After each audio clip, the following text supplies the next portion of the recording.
بسم اللہ الرحمن الرحیم۔ السلام علیکم۔ آج 13 اپریل 2020 ہے، تو آج کے حوالے سے سعودی وزارت صحت نے کرونا وائرس کے مریضوں کی رپورٹ جاری کر دی ہے۔ تو اس کے متعلق میں آپ کو مکمل ڈیٹیل بتاتا ہوں۔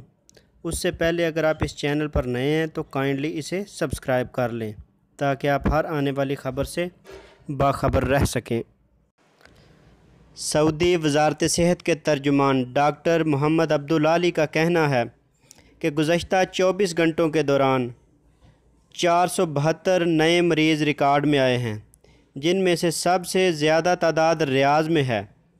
ریاض میں 118 مریض، مدینہ منورہ میں 113، مکہ مکرمہ میں 95، جدہ میں 80، تبوک میں 22، عرر 8، خلیص 8، الطائف 8، الحفوف 7، خمیس مشید 5، بریدہ 2، کنفدہ 1، نجران 1، سبت علایا 1، الخرج 1، زہران 1، احمد رفیدہ 1۔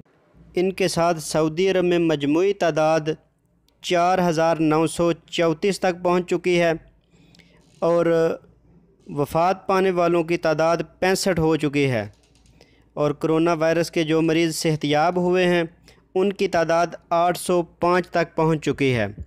تو اگر آپ کو میری یہ ویڈیو پسند آئے تو اسے لائک اور شیئر ضرور کیجیے گا۔